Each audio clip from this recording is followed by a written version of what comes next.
مفتی بھائی آپ کہہ رہے تھے کہ شیخ کفایت آدھی بات بتا رہے ہیں، تو کیا بھائی کیا آدھی بات بتا رہے تھے، بتائیے. السلام علیکم ورحمۃ اللہ وبرکاتہ. یہ جو شیخ صاحب نے کہا نا کہ عامی اہل حدیث عالم سے مسئلہ پوچھتا ہے، وہ مقلد نہیں ہے. اسی پر میں کہہ رہا تھا کہ وہ مقلد ہے. اس کا جواب میں آپ کو دیتا ہوں کیسے مقلد ہے. اور ایک حنفی جو ہے وہ اپنے عالم سے مسئلہ پوچھتا ہے لیکن وہ مقلد رہتا ہے امام ابو حنیفہ کا. اس میں زید بھائی ٹھیک ہے جی میں اس کا جواب دیتا ہوں. دو چیزیں اس میں. سب سے ٹھیک ہے، پہلے جو تو بات جب ہو رہی تھی آپ نے وہ پوری سن لیے، اب وہاں سے آگے کی بات چل رہی ہے. ہاں جی بتائیے. جی جی اس کے آگے سے بات کر رہا ہوں. بھائی صاحب کہہ رہے ہیں کہ اہل حدیث اگر اپنے علماء سے مسئلہ پوچھتا ہے مقلد ہے، اور حنفی عامی اپنے مفتیوں سے مسئلہ پوچھتا ہے مقلد نہیں ہے، ان کا مقلد نہیں. اس سے بڑا ظلم کیا ہوگا؟ ذرا اس کو پروف کرو، ہمیں سمجھاؤ بھائی. اتنا جی بڑا پروف کر رہا ہوں میں ہمیں سمجھاؤ جی. اس کو میں پروف کر رہا ہوں. اب جی میں جی پہلا سمجھاؤ. پوائنٹ رکھ رہا ہوں میرا کہ اگر ہاں حنفی عالم حنفی مفتی اگر جواب جو ہے اپنے اصول سے ہٹ کر، یعنی کہ امام ابو حنیفہ کا جو اصول ہے اس سے ہٹ کر امام شافعی کے اصول پر فتویٰ دیتا ہے، تو یہ اب عامی جو ہے وہ اس کا مقلد ہوا، یعنی کہ اس مفتی کا مقلد ہوا. ٹھیک ہے، یہ ایک جواب ہوا. اور دوسرا میرا بھی جواب آپ کے تعلق سے جو ہے اہل حدیث عالم. رکتے نا یہیں پہ رکتے نا بھائی. آپ کہہ رہے جی ہیں کہ امام ابو حنیفہ رحم اللہ کے اصول سے اگر وہ ہٹ کے جواب دیتا ہے تو کیا ہوگا؟ تو وہ عامی جو ہے اس مفتی کا مقلد ہوا. ٹھیک ہے یا تو ٹھیک ہے، لیکن یہ چیز عامی کو نہیں پتا نا کہ وہ اصول پہ جواب دے گا کہ ہٹ کے جواب دے گا. یہ چیز عامی اس نہیں کو اتنا کنفرم تو کر پائے گا نا. ارے میری بات یہیں اصول اس پہ کو رک جاؤ. اتنا آپ یہیں پہ میرے بھائی یہیں پہ جی رکو. جی آپ نے ایک جی جی پوائنٹ کیا پیش کیا؟ آپ نے پوائنٹ یہ پیش کیا، حالانکہ اس پر کئی اینگل سے ہم بات کر سکتے ہیں لیکن فی الحال صرف ایک پہلو سے بات کر رہا ہوں. وہ یہ آپ نے کہا کہ آپ نے شرط لگا دی، کنڈیشن رکھ دی. آپ نے کہا کہ جیسے مفتی طارق مسعود ہے، آپ کی بات کو اور واضح کر دیتا ہوں. آپ کے کہنے کا مطلب یہ ہے کہ مفتی طارق مسعود اگر امام ابو حنیفہ رحم اللہ کے اصولوں کے دائرے میں رہتے ہوئے جواب دیں گے تو ان سے پوچھنے والا امام ابو حنیفہ ہی کا مقلد رہے گا، مفتی طارق مسعود کا نہیں رہے گا. برابر ہے؟ اور آپ نے کہا کہ اگر وہ امام ابو حنیفہ رحم اللہ کے اصولوں کے برخلاف جواب دے، جیسے مفتی طارق مسعود جواب دے دیں اور حنفی اصولوں سے ہٹ کے جواب دے دیں، تو سامنے والا مفتی طارق مسعود کا مقلد ہو جائے گا. یہی آپ کہنا چاہتے ہیں؟ جی حنفی یہی دیوبندی کہنا بھائی. چاہ رہا ہوں. اوکے اچھی بات ہے. تو میرا سوال یہ ہے میرے بھائی کہ یہ جو باریکی ہے نا، یہ جو کنڈیشن ہے، اس کنڈیشن کی جانکاری سامنے والوں کو نہیں ہے. یعنی جو سوال کرنے والا ہے اسے نہیں معلوم کہ یہ کس طرح سے جواب دے گا. ان سب باریکیوں کو نہیں سمجھتا. آپ اہل حدیث کو اسی وجہ سے جو ہے مقلد بنا دیتے ہو نا. وہ سب اس کے اندر استدلال کی صلاحیت نہیں ہے، وہ سب پتہ نہیں چلتا اس سے مقلد ہے. تو بھائی جو حنفی عامی ہے اسے کیا پتا کہ مفتی طارق مسعود اب امام حنیفہ رحمہ اللہ کے اصولوں سے جواب دیں گے یا نہیں جواب دیں گے؟ یہ کنفرم وہ تو نہیں کر سکتا نا. وہ تو ہو گیا مفتی صاحب کا مقلد. جی کیسے نہیں کنفرم کر سکتا؟ اس کو خود معلوم ہے کہ مفتی طارق مسعود یہ خود حنفی ہے. اگر کوئی شافعی عالم ہوگا، شافعی مفتی ہوگا، تو اس کو تو پتا ہوگا یہ شافعی مفتی ہے. اتنا تو پتا ہوگا نا اس کو. کہ یہ بھی نہیں پتا کہ اہل حدیث عالم کو کیسے پتا چلے گا کہ وہ اہل حدیث عالم سے مسئلہ پوچھتا ہے؟ وہ تھوڑی حنفی سے مسئلہ پوچھے گا. تر گئے دو بات. تو ایسے اہل حدیث عامی کو بھی پتا ہے کہ ہمارا عالم مقلد نہیں ہے، وہ تو قرآن حدیث سے بتائے گا، صحابہ کرام کے میں فہم سے بتائے گا. آپ رکو آپ نے جو دلیل دیا نا اسی دلیل سے اہل حدیث مقلد ثابت نہیں ہوتا. آپ نے کہا کہ مفتی طارق ہوتا مسعود ہے. چاہے جیسے ایک منٹ رکو میری بات سنو. آپ نے کہا کہ مفتی طارق مسعود چاہے جیسے جواب دے، لیکن اس کو تو معلوم ہے نا کہ بندہ حنفی ہے. تو حنفی ہے تو بائی ڈیفالٹ کہاں سے دے گا؟ وہیں سے جواب دے گا. تو بھائی اہل حدیث کو معلوم ہے نا کہ میرا عالم اہل حدیث ہے، وہ تو بائی ڈیفالٹ قرآن و حدیث سے جواب دے گا، کسی کی تقلید نہیں کرے گا. تو پھر وہ مقلد کیسے ہو گیا؟ جی صاحب شیخ یہاں پر آپ نے ایک چیز چھوڑ دی. اہل حدیث جو ہے جیسے قرآن اور حدیث سے مسئلہ دیں گا، آپ نے کہا جواب دیں گا قرآن اور حدیث سے، اسی طرح سے یہ جو حنفی عالم ہے وہ بھی قرآن اور حدیث سے جواب دیں گا، لیکن فہم امام ابو حنیفہ کا ہوں گے، اصول امام ابو حنیفہ کے ہوں گے. دونوں میں ایک چیز کامن ہے شیخ، قرآن اور حدیث یہ دونوں میں ایک چیز کامن ہے. چاروں مسلک کے ماننے والوں کے پاس، چاروں اماموں کے پاس قرآن اور حدیث ہے، وہ ادھر سے ہی جواب دیں گے. جس طرح سے اہل حدیث عالم کے پاس قرآن حدیث سے، لیکن فہم یہاں پر اہل حدیث اپنے اجتہاد سے دے رہا ہے جواب. اس کے لیے اہل حدیث عامی جو ہے مقلد ہوا اس کا. ٹھیک ہے. یہ جو آپ نے کہا نا کہ اہل حدیث اپنے اجتہاد سے جواب دے رہا ہے، یہ جہاں اہل حدیث اجتہاد کرتا نا وہاں یہ علماء دیوبند بھی اجتہاد کرتے. جیسے نوازل میں جو مسائل آج پیدا ہو رہے ہیں ان مسائل میں دونوں سیم ہیں. یعنی اہل حدیث بھی اجتہاد کرتا ہے اور یہ علماء دیوبند بھی اجتہاد کرتے ہیں, یہ لوگ بھی اجتہاد کرتے ہیں. اور بہت سارے مسائل میں اہل حدیث اجتہاد کہاں کرتا ہے بھائی؟ جو نصوص صریحہ میں وہ ڈائریکٹ اس کو بتاتا کہاں اجتہاد کرتا. اور بہت سارے مسائل میں اہل حدیث کیا کہتا ہے, بلکہ اکثر مسائل میں صحابہ کرام کے فہم کو لے کے چلتا ہے. یعنی قرآن حدیث, اسی لیے اہل حدیث اپنے آپ کو سلفی کہتا ہے. یعنی جو صحابہ کا فہم ہے, صحابہ کا جو اجتہاد ہے, اس اجتہاد کو اپنے اجتہاد پہ مقدم کرتا ہے. اسی لیے تو اہل حدیث اپنے آپ کو سلفی کہتا ہے. تو اہل الحدیث یہ لوگوں کو بتانا کہ اہل حدیث سب کو اپنا اجتہاد بتا رہا ہے, نہیں, سب کو اپنا اجتہاد نہیں بتا رہا ہے. بعض مسائل میں نوازل میں اہل حدیث بھی اجتہاد کرتا ہے, نوازل میں علماء دیوبند بھی اجتہاد کرتے ہیں. تو اگر نوازل میں علماء دیوبند نے اجتہاد کیا تو کیا ان سے پوچھنے والا ان کا مخالف بن گیا؟ نہیں, ان کا مخالف آپ نہیں مانتے, آپ ان کو امام ابو حنیفہ رحمہ اللہ ہی کا مخالف بناتے ہو. ایسے جو اہل حدیث ہے نوازل میں بھی, اگر اہل حدیث نے کسی مسئلے میں اجتہاد بھی کر لیا تو وہ ان کا مقلد نہیں ہوا, کیونکہ جو سامنے جو عالم ہے اس کا اصول کیا ہے؟ اس کا اصول یہ ہے کہ ہمیں کسی شخص کی تقلید نہیں کرنا ہے, کسی مذہب کی تقلید نہیں کرنا ہے. تو جو عالم ہے جو جن اصولوں پر چلتا ہے ان اصولوں کی وجہ سے یہ مقلد نہیں ہوگا. آپ حنفی عامی کو مقلد کیوں بنا رہے ہو؟ کہہ رہے ہو کہ بھلے اجتہاد کر لے لیکن وہ امام حنیفہ کے اصولوں میں رہ کے اجتہاد کرتا ہے, اس لیے وہ مقلد امام حنیفہ ہی کرا ہوگا. تو ایسے اہل حدیث بھلے اجتہاد کر لے لیکن قرآن حدیث کے اصولوں ہی سے اجتہاد کرتا ہے, اس لیے وہ اس اصول کو دیکھتے ہوئے اس کا مقلد نہیں ہوگا. جی شیخ صاحب, آپ نے کہا نئے مسائل کے اندر جو ہے عامی حنفی جو ہے وہ مفتی سے مسئلہ پوچھتا ہے تو مفتی اجتہاد کرتا ہے, بے شک اجتہاد کرتا ہے, لیکن وہ اجتہاد جو ہے کہاں سے کرے گا؟ وہ امام شافعی کے اصول سے کرے گا, امام ابو حنیفہ کے اصول سے کرے گا. کی بات ہے, کہیں کی اصول سے ہٹے گا, پھر مقلد ہوا امام ابو حنیفہ کا, مقلد تو امام ابو حنیفہ کا ہوا نا. وہ اگر وہ مفتی جو ہے امام شافعی کے اصول سے جواب دے رہا ہے. بس رک جائیے میرے بھائی, ایسے میں نے اس کا جواب دے دیا, آپ کو سمجھ میں نہیں آیا. میں نے جواب دے دیا کہ اہل حدیث بھی جب اجتہاد کرے گا تو قرآن و حدیث کے اصولوں میں اجتہاد کرے گا, یعنی کسی شخص کے بنائے ہوئے اصول سے اجتہاد نہیں کرے گا. جیسے آپ نے کہا کہ امام ابو حنیفہ رحمہ اللہ کے اصولوں سے وہ اجتہاد کرے گا, اہل حدیث کا یہ منہج نہیں ہے. اہل حدیث قرآن و حدیث سے جو مستنبط اصول ہیں انہی کی روشنی میں اجتہاد کرے گا. وہ اجتہاد وہ اصول کسی نے بھی آگے چل کے فالو کیا ہو. تو اہل حدیث, اگر آپ کہتے ہیں کہ حنفی چونکہ امام ابو حنیفہ رحمہ اللہ کے اصولوں کی رعایت کرتا ہے, یعنی نوازل میں بھی اجتہاد کرتے ہوئے امام ابو حنیفہ کی اصولوں کی رعایت بنائے ہوئی ہے, اس لیے وہ مقلد ہے امام صاحب کا, گرچہ اجتہاد آج کا کوئی بندہ کر رہا ہے. تو ایسے اہل حدیث کے بارے میں بھی کہو نا کہ اہل حدیث کا جو عالم ہے اگر وہ نوازل میں اجتہاد کر رہا ہے تو نوازل میں اجتہاد میں بھی وہ کسی شخص کے اصول کو لے کے نہیں چلا کہ آپ اس کو مقلد بنا دو. وہ شخص جو ہے قرآن و حدیث کے بتائے ہوئے اصولوں کو لے کے چلتا ہے, اس لیے اس سے پوچھنے والا بھی مقلد نہیں ہے. جی تو وہ اصول کیا ہے؟ تھوڑا سا مختصر میں آپ بتا دو مجھے, جس اصول کے بنیاد پر ایک اہل حدیث عالم جو ہے جواب دے رہا, وہ اصول بتائیے آپ مجھے. آپ بتائیے کہ یہ حنفی جو جواب دیتا نوازل میں کون سے اصول ہے؟ نوازل میں اجتہاد کرتا کون سے؟ امام حنیفہ نے اصول لکھ کے گئے, کون سے اصول ہے؟ یہ بات بھی چاروں مجتہد کے پاس. یہ جو آپ نے کہا کہ امام ابو حنیفہ رحمہ اللہ کے بتائے ہوئے اصولوں کی روشنی میں اجتہاد کرتا ہے, یہ بات بھی اپنی قبر صحیح نہیں ہے. وہ تو میں نے ایسے جو ہے آپ کی بات جو میں نے اگنور کیا, ان کے بہت سارے اصول خود کے جو نوازل ہے نا اس میں کوئی اصول نہیں ملتا. یہ باقاعدہ جیسے اہل حدیث اجتہاد کرتا ہے ایسے بھی اجتہاد کرتے ہیں, یعنی قرآن یعنی وہ تو دوسری فقہ میں بھی چلے جاتے ہیں بھائی. صحابہ یہ کہہ رہا ہوں آپ کو, اصول جو ہے چاروں مجتہدین کے پاس اصول ہے, اسی لیے تو مجتہد ہے, اسی لیے تو ان کے ماننے والے جو ہے نسبت ان کی طرف کرتے. چاروں کے پاس اصول ہے, اگر اصول نہیں رہیں گے تو پھر وہ تھوڑی مقلد ہوں گے. اس کا اصول ہے جب تو مقلد ہے نا. او بھائی سنو, چاروں کے پاس اصول ہیں, صحابہ کے پاس اصول نہیں تھے؟ اجتہاد کے اصول صحابہ کے پاس نہیں تھے؟ اصول اجتہاد جو ہے امام ابو حنیفہ رحمہ اللہ سے پہلے اصول اجتہاد تھے کہ نہیں تھے؟ بالکل اسی طرح سے جس طرح سے صحیح اور ضعیف جو ہے حدیثیں بعد میں آئی, اس صحابہ کے دور میں نہیں تھی.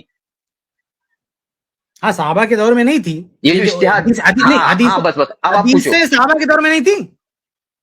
صحابہ کے دور میں تھی لیکن اس پہ حکم نہیں تھا, لیکن اس پر حکم نہیں تھا, صحیح ضعیف کا حکم نہیں تھا اس کے اوپر. صحابہ کے دور میں حدیث تھی لیکن اس پر صحیح اور ضعیف کا حکم نہیں تھا. صحیح اور ہاں ضعیف کا حکم تو بعد میں آیا, 250 سال کے بعد میں آیا. جیسے جیسے اس کے اندر روایت کے اندر راوی بڑھتے چلے گئے, چین بڑھتے چلے گئی, تب بعد جا میں کے اس نہیں کو آیا, محدث نے بعد حکم میں نہیں لگایا. آیا. اللہ کے نبی صلی اللہ علیہ وسلم نے اپنے دور ہی میں کہہ دیا, کیا کہہ دیا, فعلیکم بما عرفتم من سنتی, میری معروف سنت ہی کی پیروی کرنا, ایسے نہیں کہ کچھ بھی لے لینا. اور پھر اللہ نے کیا کہا, من روا انی بحدیث یرا انہ کذب فہو احد الکاذبین, کہ جو مجھ سے کوئی حدیث بیان کرے اور اسے لگے کہ جو ہے یہ جھوٹی حدیث ہے, وہ بھی جھوٹا ہے. تو بھائی حدیث پر یہ جھوٹ کا ٹائٹل کس نے دیا, اللہ کے نبی نے دیا. اللہ کے نبی جو کہہ رہے ہیں نا صحیح ضعیف, اسی میں سے ایک موضوع ہوتی ہے حدیث گڑی ہوئی, مکذوب بھی ایک اصطلاح ہے, حدیث گڑی ہوئی. تو یہ کذب جی کا ٹائٹل حدیث کو اللہ کے نبی دے رہے ہیں, کذب کا جی جی ٹائٹل اللہ بالکل, کے نبی دے رہے ہیں. لیکن معروف حدیث کو, صحیح حدیث کو معروف کہتے ہیں. محدث کیا کہتا ہے, لا عارفو, جو سند بے سر پر کی ہوتا ہے محدث کہتا ہے لا عارفو. تو یہ معروف کی اصطلاح اللہ کے نبی کی, یہ خود اللہ کے نبی کی حدیث میں آتا, علیکم بما عرفتم من سنتی, میری معروف سنتوں کو لازم پکڑنا. ایسا نہیں کہ سنت کے نام پہ کوئی کچھ بھی دے دے. تو ایسا نہیں ہے کہ صحابہ کے دور میں حدیثوں پر نہیں حکم نہیں تھا, بالکل صحابہ کے بالکل, دور میں بھی صحابہ لیکن بھی تو تحقیق کرتے تھے کفایت بھائی, صحابہ بھی تو تحقیق کرتے تھے, صحابہ بھی تو روایتوں کو کے بارے میں استشہاد لیتے تھے, تحقیق کرتے تھے. جی روایات موجود ہیں, استشہاد لیتے تھے اور دوسروں سے پوچھتے تھے کہ اس مسئلے میں یہ تم کہاں سے سنے, صحابہ تحقیق کرتے تھے. بھائی عمر رضی اللہ تعالیٰ عنہ کہتے ہیں صحیح کا حکم نہیں تھا. بھائی عمر رضی اللہ, یہ صحیح اور ضعیف کی تفتیش باقاعدہ چل رہی تھی. کچھ اصطلاحات کے بارے میں آپ کہہ سکتے ہیں کہ یہ اصطلاحات ان ناموں کے ساتھ نہیں تھی, لیکن وہ اصطلاحات یعنی جو وہ اصول ہیں وہ سب پہلے سے تھے, گرچہ وہ لکھے نہ گئے ہوں, گرچہ وہ بعد میں لکھے. جیسے نحو, یہ جو نحو صرف کے قواعد ہیں, یہ پہلے اللہ کے نبی کے زمانے میں نحو صرف کے مطابق گفتگو نہیں ہوتی تھی, یعنی عربی زبان میں نحو کا خیال نہیں رکھا جاتا تھا. یہ جو نحو کے قواعد ہیں, تو بھائی یہ جو قواعد بعد میں مدون ہوتے ہیں, لیکن پہلے سے وہ چل رہے ہوتے ہیں. ایسا نہیں ہے کہ پہلے ان کو کوئی فالو نہیں کر رہا ہے. یہ جو اصول فقہ کا کوئی بھی قاعدہ ہے کہ بھائی جو ہے مطلق کو جو ہے اس پہ محمول کیا جائے گا, مقید کو مقید پہ محمول کیا جائے گا, تو ایسا نہیں ہے کہ صحابہ کے دور میں اور تابعین کے دور میں اس اصولوں پر عمل نہیں کیا جاتا. بھائی یہ اصول فقہ کا قاعدہ ہے. کیا اصول ہے کہ بھائی کوئی آیت مجمل ہے اور کوئی مفسر ہے, تو مجمل کو مفسر پر, المجمل یحمل علی المفسر, یہ اصول فقہ کا قاعدہ ہے. تو ایسا نہیں ہے کہ صحابہ کے دور میں اس قاعدے پہ عمل نہیں ہوتا تھا, صحابہ کے دور میں بھی اس قاعدے پہ عمل ہوتا تھا. تو آپ یہ تو بہت بڑی جسارت ہو جائے گی, یہ تو بہت بڑی جسارت ہو جائے گی کہ آپ یہ کہہ دیں کہ اصول اجتہاد امام ابو حنیفہ نے امام شافعی نے مقرر فرمائے اور صحابہ کے ہاں اصول اجتہاد نہیں تھے. یہ بہت بڑی جسارت ہو جائے گی. اگر اصول اجتہاد صحابہ کے یہاں ہوتے نہیں تو پھر اجتہاد کر اس دور میں بھی کیا کہا آپ نے, کیا کہا آپ نے, کیا کہا آپ نے؟ میں نے یہ کبھی آپ نے یہی کہا کہ امام ابو حنیفہ کے اجتہاد کے, آپ نے یہی کہا نا کہ امام ابو حنیفہ کے اجتہاد کے اصولوں پر, اور کیا صحابہ کے ہاں کون سا اصول اجتہاد تھا آپ بولے وہ بتا دیجیے. آپ نے ہم سے مانگا ہے, آپ نے صحیح آپ نے حدیث کا مانگا, آپ نے اصول اجتہاد کا مانگا ہے, آپ نے مانگا ہے ہم سے جواب کہ آپ بتائیے کون سا اصول اجتہاد تھا, جس پہ کفایت بھائی نے سوال کیا کہ آپ نوازل میں بتا دیجئے کہ کون سے اصول اجتہاد پہ عمل کیا جاتا ہے. آپ نے مانگا ہے ہم سے, یعنی گویا آپ یہ کہنا چاہتے کہ وہ اصول اجتہاد صحابہ کے نہیں تھے. ان کے بھی اصول اجتہاد ان کے لکھے, امام حنیفہ نے اصول اجتہاد کس کی ہے, امام حنیفہ نے لکھی ہوئی حضرت. اگرچہ وہ بات کے, ایک منٹ ابھی مجھے جواب تو دینے دو. آپ حنفی مطلب بہت اچھا جواب ہے. حنفی سے مراد امام حنیفہ کو کیوں لیا؟ ایک منٹ, آپ نے جو ہے حنفی سے مراد بعد میں, امام حنیفہ رحمہ اللہ کی کون سی کتاب بتاؤ, اصول اجتہاد میں آپ کو یہ کہہ رہا ہوں حضرت, اگر کہاں بتایا اصول اجتہاد ہو, فقہ حنفی صرف امام حنیفہ اجتہاد کا نام نہیں ہے, بلکہ جتنے بھی لوگ قیامت تک اس اصول پر رہیں گے, اجتہاد کریں گے, اس کا نام فقہ حنفی رہیں گا, نسبت انہی کی طرف کیا جائیں گے کیونکہ وہ فاؤنڈر ہے.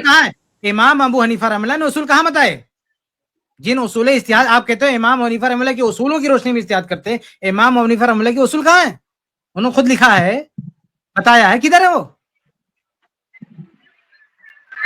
آپ بتائیے اصول کا ماخذ کیا ہے. بات کے نہیں آپ بتائیے ماخذ کدھر ہے, اصول فقہ حنفی اصول فقہ کی کتابیں کون کون سی ہیں بتائیے آپ, کس نے لکھا اس کو, کس نے بیان کیا اس کو.